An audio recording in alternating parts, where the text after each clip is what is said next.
Hi, I'm Reverend Sheena Metal, and welcome to Saturday Night Spiritual.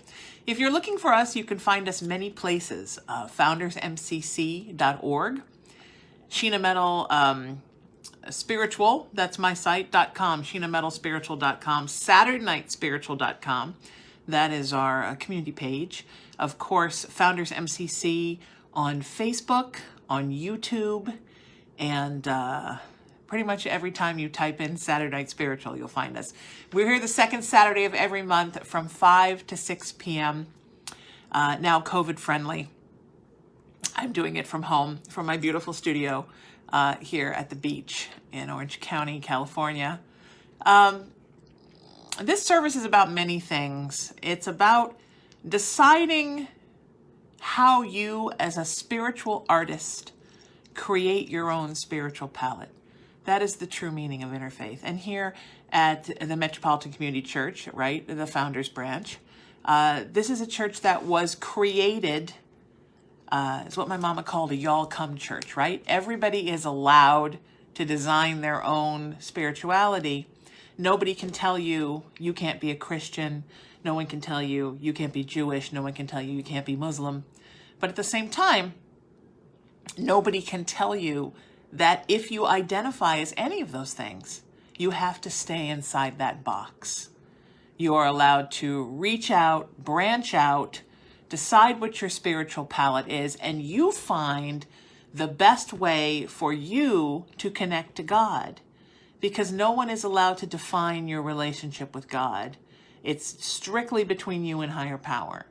And you get to design what that is, and you get to decide what you believe in.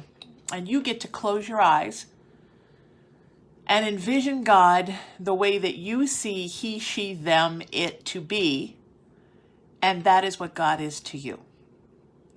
This is really the backbone of what interfaith means to me, to this service, what Saturday Night Spiritual is about.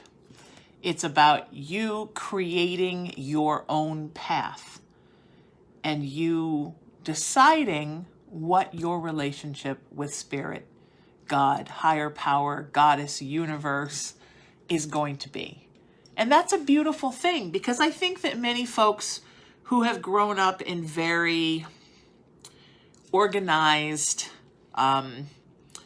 indoctrined religions, you're very much told what God is and how you're supposed to be and how you're supposed to act and what God wants. But the farther you walk down your spiritual path, the more you realize that Spirit is not here to tell you what to do. Spirit is here to co-create with you. And that is the beautiful thing about interfaith, is you are allowed to decide what you want your path to be. And you are co-creating with Spirit. I always imagine, when I imagine us on our spiritual path, I always see us as small children, maybe 5, right? That very impressionable age. And we're walking down a path, a literal path, and we're little. And Spirit is very, very big. And there's a tiny human hand and a big, warm, light-filled Spirit hand holding our hand. And we're walking down the path together, and Spirit is being as gentle and as loving as any parent, grandparent, older human, older sibling you can imagine. Just not pulling you down the path. You are definitely walking down your path, and they are just there for support. And that's what interfaith means to me. I know a lot of people are scared of the idea of getting out of the box. And I talk about this every month here at Saturday Night Spiritual, and I'm so honored that Founders MCC has put in me the faith and the trust to be the person to bring you this message every month. But interfaith doesn't take away from who you are. I've actually come back to Christianity and become a stronger identifying Christian because of my interfaith beliefs. When I was growing up here, where I am now in Orange County, an hour south of Los Angeles, where there was a very restrictive evangelical kind of Christianity really taking over the area. And it didn't align with the openness and love from Spirit that an acceptance that my mom had taught me growing up. So I ran from Christianity. I would only say the universe. I didn't say God. I felt strange talking about Jesus because the teachings of Christ to me were not the same as what I was being told they were from others.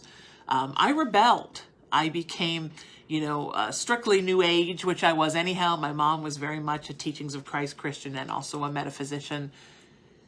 And then years of life came, and I learned from people. I grew from watching people. I listened to people. And then I came to Founders. And having never been baptized, I first joined the church here. Well, first I became a pastor here. Then I joined the church. And then I was baptized here for the first time in my life. And now I don't have trouble identifying as a Christian. I just had a birthday party. I had a birthday last week. And I had a birthday party in Palm Springs with some of my wonderful friends who've moved out there. And a couple of my friends from high school were there. And they were very surprised that I now identify as, I like to say, Christian plus. I mean, interfaith is really my spirituality. But I was raised loosely Presbyterian, and I have no problem now because I am here pastored at Founders Metropolitan Community Church calling myself a Christian, because I am now surrounded by people and souls within the pastoral staff here and within the congregation here that understand that the teachings of Christ do not restrict you from anything else you would like to believe. I always say when I teach, all paths paved in good lead us to the light. And Christ was a beacon of light, right? That led so many people to the light. So I have re-embraced my Christianity from being devoutly interfaith. So anybody who's watching who thinks that dipping your toe in the pool of interfaith spirituality is going to take away from what you believe, it most definitely is not. It's going to strengthen what you believe, and it's going to bring to the front some things that you always believed and felt you couldn't really include into your spiritual palette. And it's also going to incorporate into your spiritual palette new things that you didn't even know existed that you now believe. And that is the beauty of interfaith spirituality. It was interesting because being a spiritual advisor, a spiritual practitioner, having a spiritual practice, somebody said to me today, well, Christ healed the masses and he had nothing. Well, that's true. And that was a beautiful thing about Christ. But Christ also went to towns and villages and helped people. And in exchange, they put him up and his ministry, all of his disciples, and some believe Mary Magdalene and his mother sometimes. They fed him and they hydrated him with water and wine, or water he turned into wine. He was a healer and he was taken care of. And I think that's a beautiful thing. I think that following the Christ path, whether you want to be clergy or a healer or not, is a beautiful thing. It's this idea that you take care of the world and the world takes care of you. That you put in what you have to give into the world, and the world gives back what it has to give you. And that is very much, I think, aligned with the idea of interfaith spirituality as well. So interfaith would not exist without the Christians. Interfaith would not exist without the Buddhists. Interfaith would not exist without the agnostics. It wouldn't exist without the Hindus. It wouldn't exist without the Muslims. It wouldn't exist without the atheists. All of us have to come together to form interfaith spirituality. And on a macrocosmic level, that is how the world becomes a beautiful place, with all of us believing our own thing and working together. It's like, I'm sure that if you came into my home and then you went into my neighbor's home and then you went into the home across the street, you would find that even though it's a tract home neighborhood where the houses are all made in my home neighborhood, 5 different models, right? So there's 5 different kinds of homes in there. You would see that some people have altered the outside of their homes. Many people have altered the inside of their homes. What I may use as an office, that may be somebody else's gym or somebody else's nursery. But still, the neighborhood is the same. And interfaith spirituality, friends, it's your neighborhood. And each one of the internal designs of your home, that is your spiritual palette that you have created. You could go as an evangelical Christian to an interfaith service and not be any less interfaith and not be any less Christian, because you are taking your beliefs to the whole of everything. And that is the beauty of interfaith spirituality. It only embraces what you are and encourages you to become all that you can. It doesn't take anything away from who you are. And that's a beautiful thing. I believe that Spirit gives us all the tools we need to have a beautiful, enriched, loving, happy, healthy life.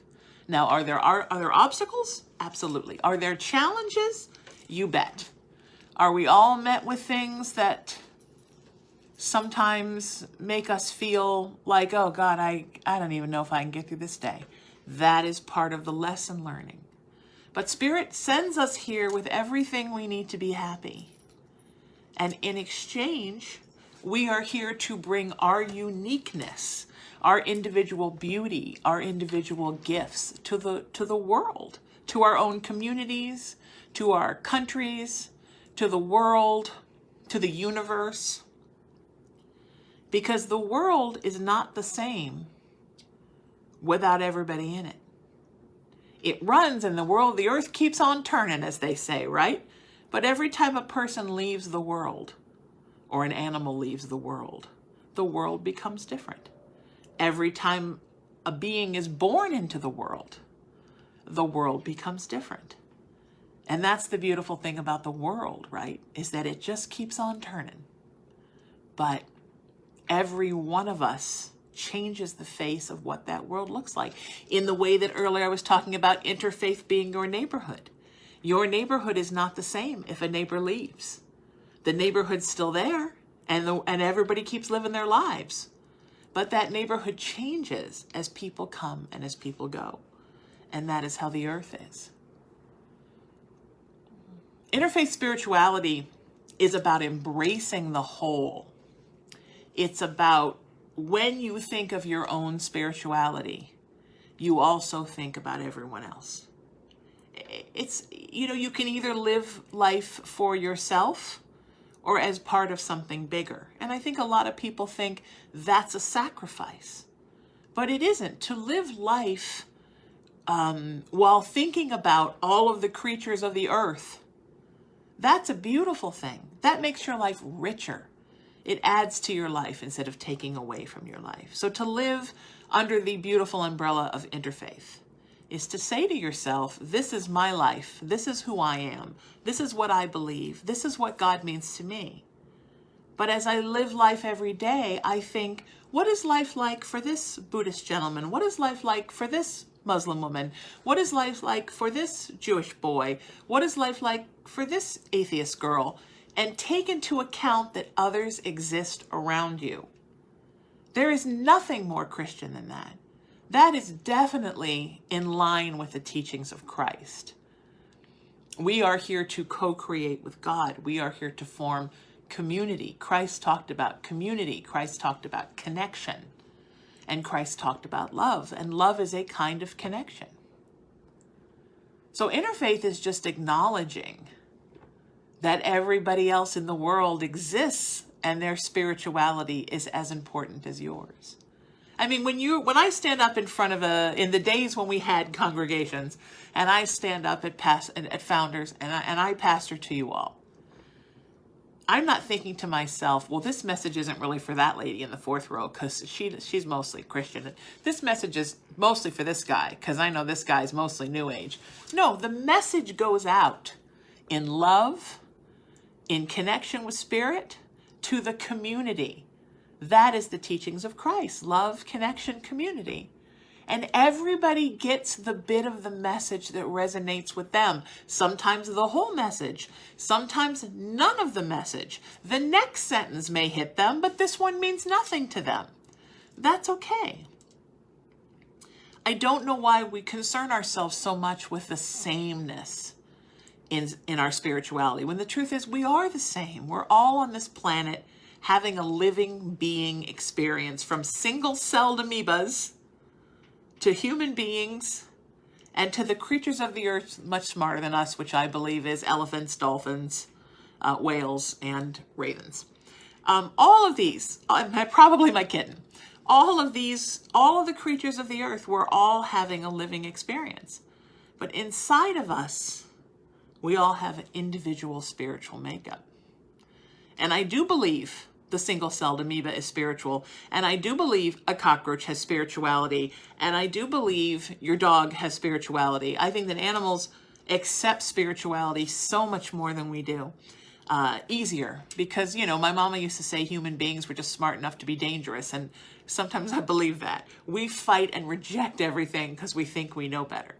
Animals allow spirituality just to happen to you.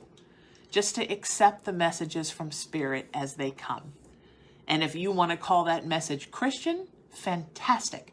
If you want to call that message Hindu, fantastic. If you want to say that as a message for yourself as a person of the Sikh religion, amazing. You decide what you want your spirituality to be. And then you co-create that with Spirit. Remembering that all paths paved in good lead us to the light. That is what the core of interfaith is, and that is really the core belief of us at Saturday Night Spiritual, and certainly of me as a pastor and as a human. So, that being said, we're always looking for ways to evolve, right? We're always looking for ways to find more enlightenment. We're always looking for ways to understand our spirituality better, to understand the way that God works, the way that the universe works. We're always looking for ways to figure out how we can become happier, healthier, more in tune, embrace the good things in life, not sweat the small stuff, and live our lives in peace and harmony. Unfortunately, we live on the earth. And I always say to people when they say, oh, everything in my life is wonderful and I've never had a bad day. I always say, well, it must be nice to live in Candyland. But here on the earth, sometimes things happen, right? And sometimes you can feel things piling up. And certainly that can happen to you at any time in the year. But for me, I find that January, February, March oftentimes are months where things pile up for me. I think for some of us, it's the expectation of the new year and then the actualization of the changes. Like we think we're going to make all these changes and New Year's resolutions and brand new life. And then January 31st, we're like, well, I did some stuff, but basically the same life. February comes, it's cold for most people. It's in the Northern Hemisphere. It's a kind of a strange little month. Oftentimes it makes you reevaluate the love in your life because of Valentine's Day. And then March comes, and March is probably an amazing month. March is a strange month for me. A lot of strange things in my life that have happened in March. But then April comes, and for me, maybe it's my birthday. That kind of starts a new year, right? Sometimes our year is birthday to birthday. Sometimes it's new year to new year. Sometimes it's spiritual holiday to spiritual holiday. It starts to warm up in April. And things on the earth begin to grow again. And you see leaves growing on trees, and you see flowers springing up, and you see babies being born of all different species. Easter comes, right? The resurrection of Christ. It is a time of renewal. And I think that inspires us to renew things within us. And there is never not a good time. That was a double negative. That was not good. English majors are now passing out and turning off their cameras. It is always a time. It is always the time to renew your soul. Doesn't matter when you decide to do it, what time of the year, how you do it, how long it takes, none of that matters. But every once in a while, like you need a checkup at the doctor, like the car needs a tune-up, like sometimes you have to throw out the clothes that are old and buy clothes that are new, or you realize, man, we got to build a room on this house because we got so many kids, we don't fit in this house anymore. Whatever the story is, you need to renew things in your life. And we're pretty good about that three-dimensionally. But for some reason, we fight against the renewal of our soul. And I believe that every year, and sometimes more than once a year, if there's a lot going on with you, like you need to visit the dentist, or like you need to get a mani-pedi, or get your hair styled, or whatever you need to do, you need to renew your soul. You need to refresh. You need to reevaluate. You need to look at your life and say, what are the things that are working for me? And what things can I let go of? And it's interesting because my last few sermons, right? January's was about finding out what you love. February's was about letting go of what you don't need. March sermon was about loss, letting go of loss and soaring. All of these are part of soul renewal. And it is always the time to renew your soul. And I think in the same way that, because people fear loss, right? People fear if I identify as believing in interfaith, I'm no longer a Christian. Or if I am a person who is heterosexual and I fall in love with someone of the same sex, does that mean I have to be gay forever? We're very worried about the idea of renewal, of change, of expansion as human beings. We're so worried that if we get something, something's going to be taken away from us. When sometimes you just get something and your existence expands. And that's what soul renewal is like. It doesn't mean you have to let anything go. You can, sometimes you go to see the doctor and they're like, yep, nothing needs to be done. We did the test and you're great. Come back next year. Sometimes they say, you know what? You might want to try exercising 10 minutes a day. It's renewal. It's figuring out, where am I going in the next year? What do I want? What's going on inside of me, and what works? What is not working as much? What would I like to add more of? What direction would I like to take that I haven't? What directions do I want to keep going in because I love them? This is all part of soul renewal. It's like taking a deep, cleansing, loving shower for your soul and then feeling fresh and renewed afterwards.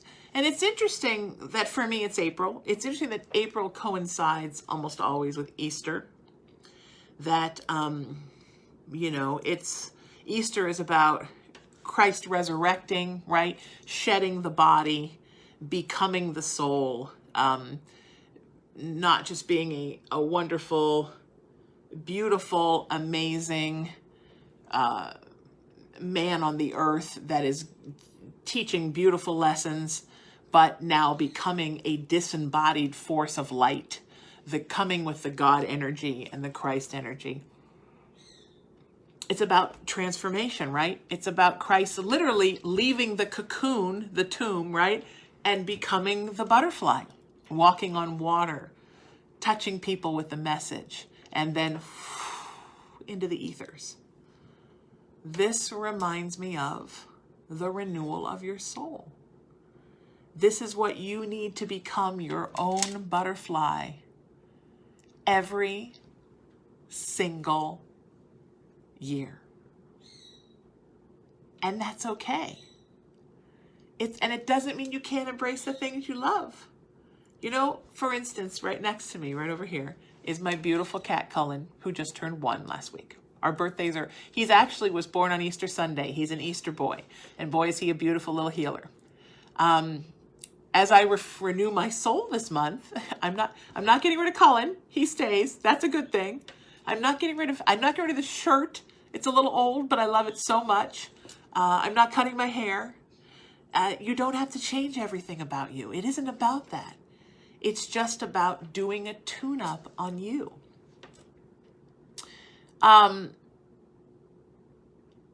If you never mowed your lawn, it would get a little scary. If you never had your car tuned up, it would start to get a little scary. It's the same thing with your soul.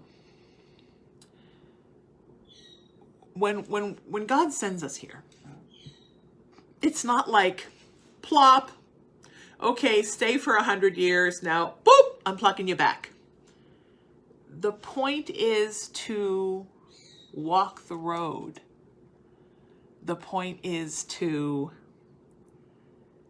evolve, to become enlightened, to expand.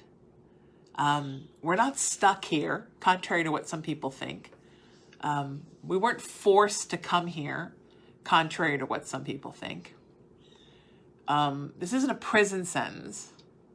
We're here to learn. Sometimes does learning feel like prison? Yeah. You ever had a hard college class? Sometimes learning feels like prison. But it's not. It's learning. We're not being punished.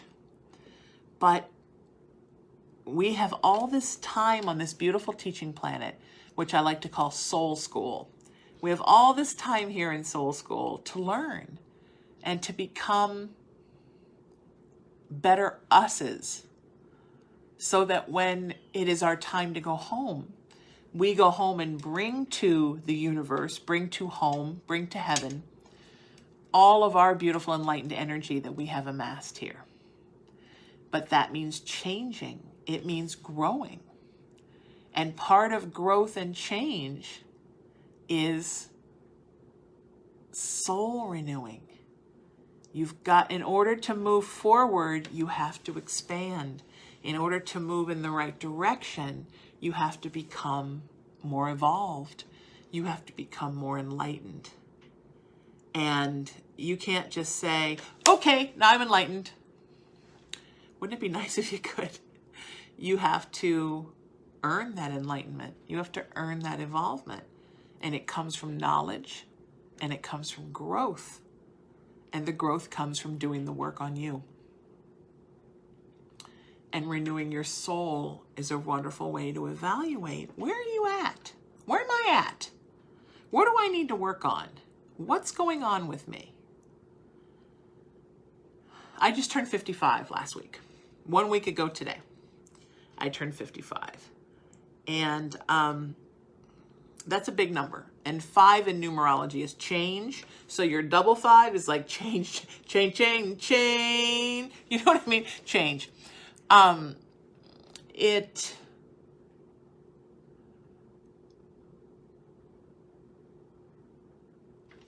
It's important to set goals for yourself, to decide what you want. And because this was such a change birthday for me, I decided I was going to make some changes. For me, very much in boundaries and how I protect myself.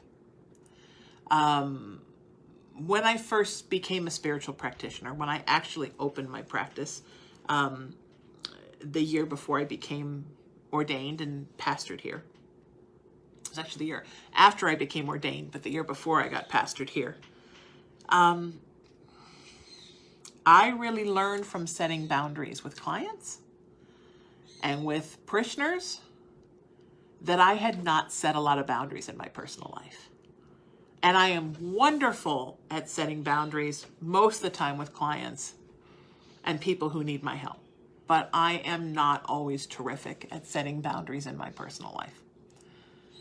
I'm a fixer, and I'm an empath, and I'm a healer, and I always want to make everything right. And those are good things about me, as they would be about anybody. They're not always things that benefit me.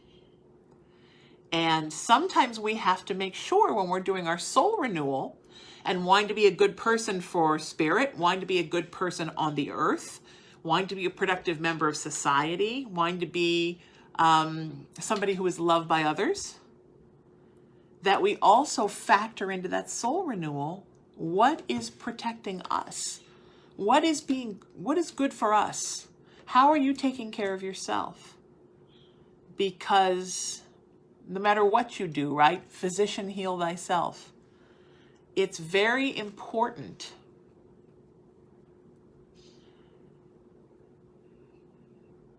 that we take care of us first. When you're on the plane, right, and the flight attendants come out and they do their little show before and they show you where everything is and point you in the direction of the exits, they tell you in the event of an emergency, the oxygen mask will drop. You put yours on first before you help anybody else. Part of soul renewal that we sometimes miss, part of my big soul renewal this year for the double nickel birthday, part of soul renewal is saying to yourself, am I taking care of myself? Am I putting my oxygen mask on first before I suffocate trying to save the plane? That is not selfish. It's not narcissistic. It's not self-centered. It's not myopic. When God sends us here, part of our life lessons are, did you learn to take care of yourself? And the true reality is that most of us who are trying to be good people, right? Good spiritual people, follow the Christ path, be the healer and the fixer and the empath, sympathize with those in need, is we are very good at working for the world. We're not good at taking care of ourselves. And so when you renew your soul, part of that renewal is, are you taking care of yourself? You know, when you go and get a tune-up, right? What do? They drain out the icky oil. They put fresh oil in, right?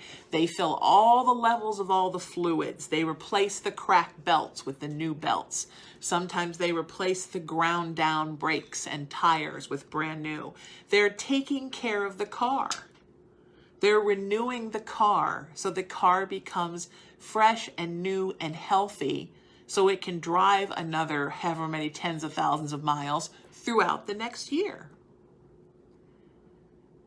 The car is not being selfish. You're not selfish for having the car fill all of its fluids to a healthy level. That's what's good for the car. Your tune-up, your soul renewal, is exactly the same thing.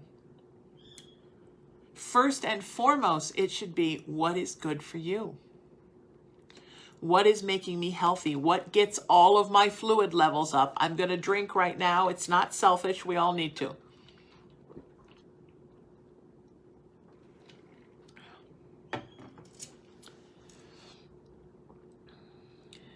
That was taking care of myself. I was dehydrated. You have to learn to take care of you as part of your soul renewal. There are always going to be others in the world that are going to need something. Always. Always going to be folks that need something. And that's okay.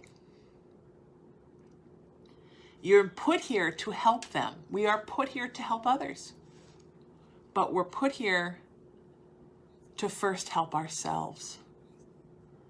And checking in on yourself, doing your own tune-up, figuring out where you're at. Soul renewal. Pick a time. I like the spring. You may like another time. Whatever feels like a renewing time to you. That is the important thing. Remember that it is always the time to renew your soul. There's never not a time for that. And when you check in on yourself, and when you decide what you need, and when you figure out how you're going to take action,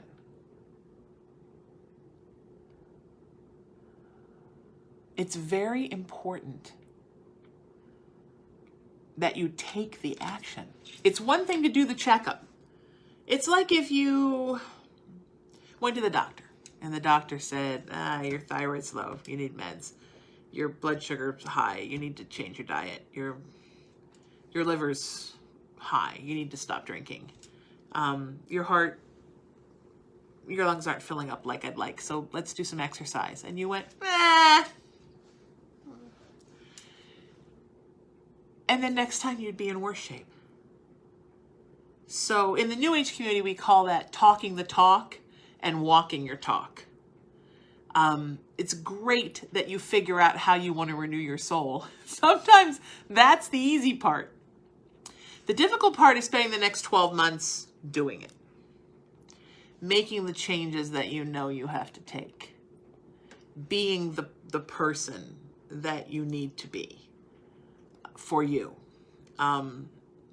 Becoming a healthy, happy, centered, loving, in tune person, so that you can then take yourself with the oxygen mask on and help everyone you know. This is part of the soul renewal process. You can't just talk the talk. You also have to walk your talk. Does that make sense? It's the hard part, my friends. But remember, like I talked about earlier, as you renew your soul, as you walk your talk, you are on your path, right? And as I envision you, as a small person, very open, right? Open and looking forward to what's ahead of you. And your little hand is in the giant hand of Spirit, who is walking with you. You're guiding. Spirit is just following you for support, as a source of love, as a source of light, as a source of positivity, so that you know that you are always taken care of and that you are never alone. Spirit is always with you on your path. And that's an important thing to know too. Sometimes soul renewal can feel gruesome, but you are always, always protected by Spirit. We are never alone in the world. No matter how much human beings make us feel alone, we are never alone in the world, because we have Spirit, we have our guides, we have our guiding spirits, those that we love who have passed. We have angels. There's a whole crew of people looking out for us. Have you ever been in the hospital? Unfortunately, I had a lot of surgeries when I was young, and seemed like I was always in the hospital. Have you ever taken a piece of paper and just slashes? 1, 2, 3, 4, 5. Have you ever marked down how many people come to see you when you're in the hospital? How many different people, right? You have the orderlies that come and clean your room. You have the nurses that come and check in on you, and they change, right? 3 shifts a day. You have the doctor that comes in, the doctor's assistant that comes in. Your own doctor will come in. The anesthesiologist will come and check in on you. You have clergy that come and see you every day or ask if you want to see them. Somebody comes to bring you magazines and things. Your friends and family come to see you. The repair guy comes in to make sure the TV's working and the bed's working. The people come in to take your blood. The phlebotomists come and take your blood. They roll you down to X-ray, right? That so many people. You be in the hospital for a week and 100 people are taking care of you. That's what it's like. Look, I'm tearing up thinking about it. That's what it's like here on the earth. You have this enormous team of universal energies, and they're all looking out for you.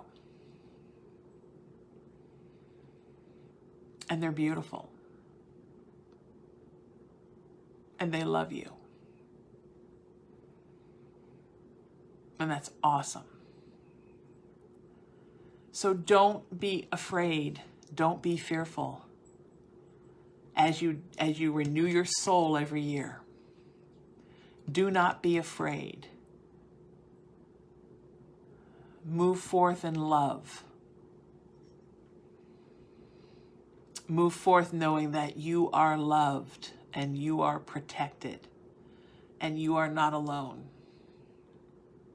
When I was in acting school, they used to do that exercise where You have to fall backward and someone has to catch you. Oh my God, that scared me to death. Still, I can't believe I did it, but I did it. I always got caught. Scared me to death. I didn't even like it when I was dancing in musicals and I had to let a guy flip me down, but I did it. It's freeing to know that when you fall, someone will catch you. And for almost everybody on the earth, there is some human that will catch you when you fall. Or there's a beautiful little fur friend, like my beautiful Cullen that I'm petting his head right now, that has your back 9,000%. But in addition to all that, there are all the angels, all the spirit guides. Everybody has between 2 and 5 spirit guides. So many people that you have loved on the earth that have left you, that are looking out for you, grandparents, parents. There is the source, God, spirit, the greatest love of all.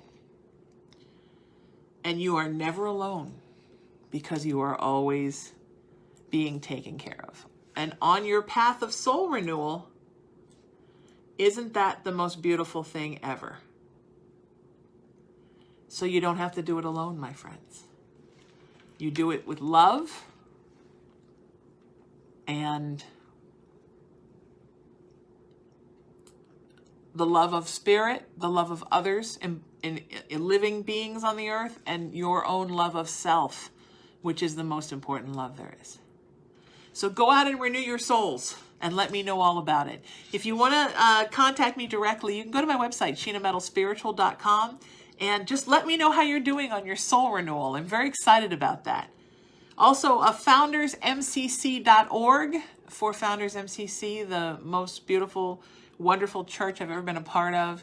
SaturdayNightSpiritual.com is the community page for this service. Also, Founders is on Facebook and on YouTube.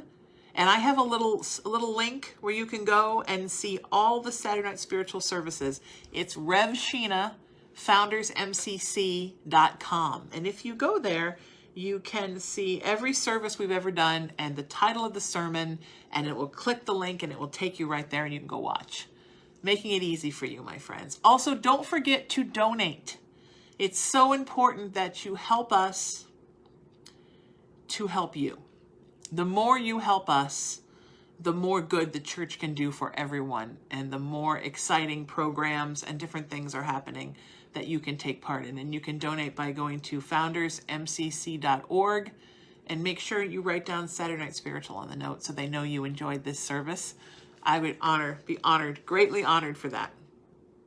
I always end with a poem, so I'm going to do that tonight. I love to do that. And this is by Ann Belka. It's just a daily renewal. Since we're talking about renewal, I thought this was great. Each day I am being renewed. I can feel it in my very soul. Every day I'm finding power to press on towards the goal. Each day I'm being changed. I can feel it deep in my heart. Every day that God gives me is an amazing new start. Each day I'm being transformed.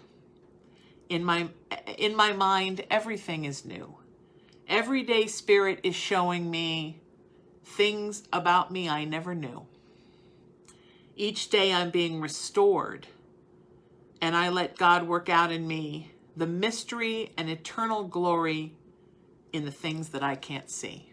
So think about that, my friends. Think about that. Remember, there is always time to renew your soul. Thank you for sharing this time with me. We'll be back the second Saturday of May at 5 o'clock Pacific time. This is Saturday Night Spiritual. I'm the Reverend Sheena Metal, and I sure do love you all and love being here with you. Have a lovely weekend.